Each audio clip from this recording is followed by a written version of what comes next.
Bali naman po dun sa Republic Act 8050, yan po ay noong 2010, nung ako po ay namigay ng libreng optical mission sa buong Baguio City po. Which is kasama ko po yung mga doktor na yan, ang nagdemanda po ay yung may mga may-ari ng optical clinic. Dahil wala ho silang kinikita, dahil ako po ay namimigay ng libreng check-up at libreng sa National Bureau of Investigation, Director Eric Pistor, wishes to announce and confirms the arrest of Francis Leo Marcos. That's the name given to us in the booking sheet by the Computer Crimes Division under Chief Vic Lorenzo today in Quezon City. Mr. Francis Leo Marcos was arrested pursuant to a warrant of arrest issued by the Honorable Judge Aida Rangel Roque. The warrant is dated February 2018. This is in violation of Republic Act 8050 or the optometry law. We have other holdings and we are verifying the holdings of the NBI as against his involvement in other activities. There is also a warrant being verified. This one was filed by the NBI in 2006. The warrant issued for violation of the Anti-Human Trafficking and Persons Act.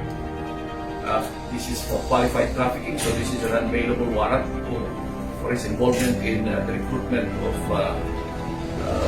children.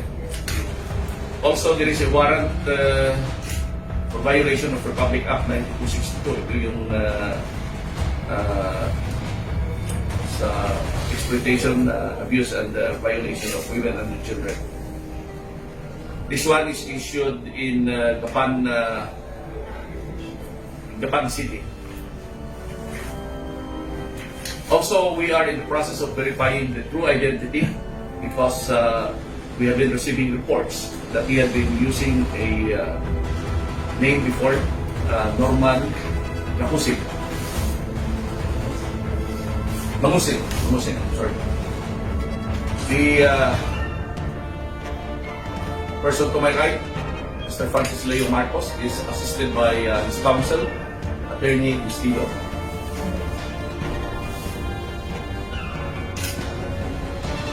And the arresting division is led by no less than the Chief Vic Lorenzo. The accused in warrants, 3 warrants so far we have, is advised again of his right counsel as he has counsel. He is assisted by counsel. He is also again advised of his right before the media, his right to remain silent, and his right to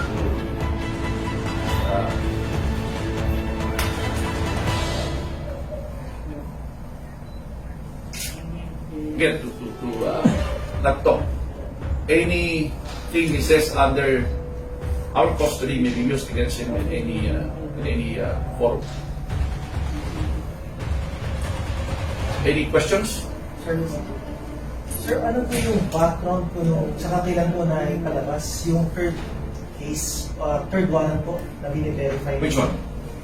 Yung sa murder. 9262? Yung last po, sir, na na-file, yung sa 2006, sir, yung final po ng NBI. 2006, we have here the agent who filed this case. He is now a chief, agent or Chief Dimitria. Chief Dimitria? He used to be my agent. I understand I was the chief of the Anti-Human Trafficking Division when we filed this case. Saan, sir? Pepe pa ako dito sa Manila. And the agent at that time, who is now a chief, is Agent Dimitria. Tapos, sir, yung isa po, yung sa Bataan, Yung sagapan, we are verifying the details of this case. We have a copy of the warrant. This is a verified warrant. So basically, sir, This is for 9262, abandonment of women, abused women and their children. you would like to say something, sir? If accused Francis Leo would like to respond to the media, Ganito po yan.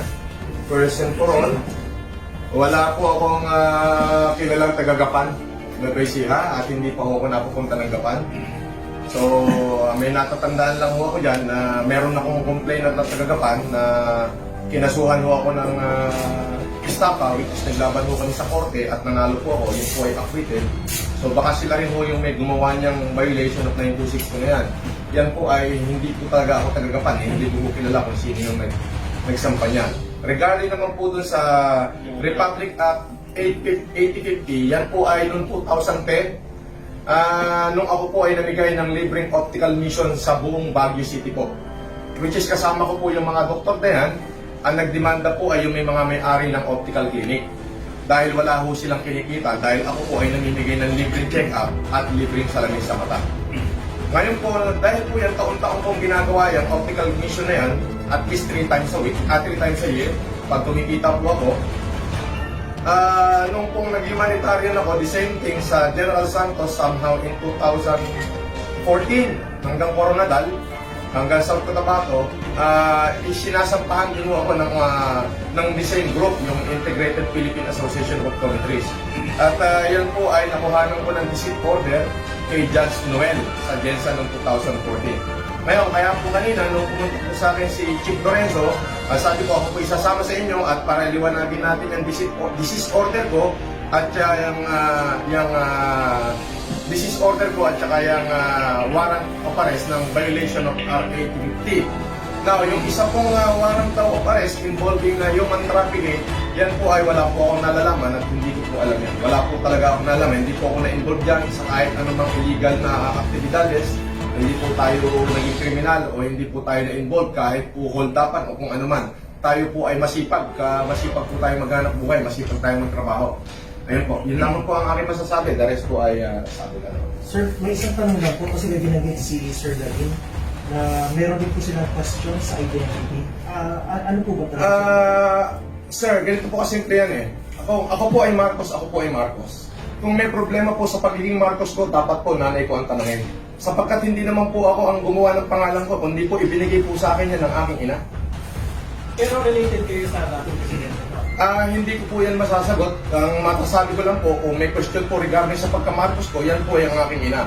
Ako po na nagkaisip ng 1997, yan na po ang aking identity. Yung Francis Leo Marcos po na yan. Nandiyan po lahat ng mga passport ko, magmula nung kung kaluma-luma ang passport, dala-dala ko po yan. Ayun po, ang aking masasabi. So, gumawa po kayo ng effort para ma-identify niyo po at least may reklamo kung totoo man. Opo, ako po ay may complaint sa NBI po. Nag-email po ako sa kanya regarding po sa proliferation of those fake account. Na yung iba pa nga po, talaga sinasabi na ako daw po ay nanghihingi ho ng mga donasyon. Hindi po. Nagkaroon lamang po ako ng tamang kaisipan. Ngayon pumutok yung lockdown. At sabi ko, gusto ko magkaroon ng kasaysayan ng aking buhay. Kaya po, yung pong pera ko, at sagutin ko na rin mo ito, marami nagtatanong saan daw yung galing yung aking pera. Ako po'y nagbenta ng ari-arian ko ng inana, dito po sa Ramon Isabela last 2 years ago, at yung pong isang bahay ko, ibinenta ko ng halagang 40 million. So medyo malaki-laki po yun, yung 36 hectare na pinagbilang ko at saka ng aking bahay. Siya pong aking inuubos na pinamimigay ko sa taong bayan. Yun lamang po. Sir, for the record, hindi ikaw si Norman. Hindi po. Sir David, sir, ano po mangyayari ngayon? Kasi available po yung galing po sa Baguio na warrant. Pero meron po kayong mga verified po ng mga warrant against Mr. Marcos. Siya po ba i-release? we will serve these warrants on this person. So basically, malidetain ka. Mag-detain siya, sir, Yes. for time being. And since available po yung isang complaint until such time po na umabot po ito sa Until such time that the warrant is either revoked, lifted, or there is a court order by the issuing court of the warrant. Anything more? Circumstance of detail. Sa kwarto ikaw, Dito muna for security reasons, we will have to take care of that. That will all depend now with the chief after consultation with us and the director. If we will be brought down to the jail, but we have some security considerations. Titingnan namin kung kasi may mga ibang high value detainees kami. So we will have to take that into consideration. Ano masasabi mo, Mr. Marcos, na ikaw ay mag-detain ngayon? Yan po ay hindi ko po masasagot ngayon yan. Abogado ko naman sasagot dyan. Ang masasabi ko lamang po ay yun po, talaga pong tayo napag-iinitan lamang po. Pero wala naman pong problema. Patutunayan po natin sa korte yan lahat ng mga allegation po yan. Thank you po. Maraming salamat. Thank you.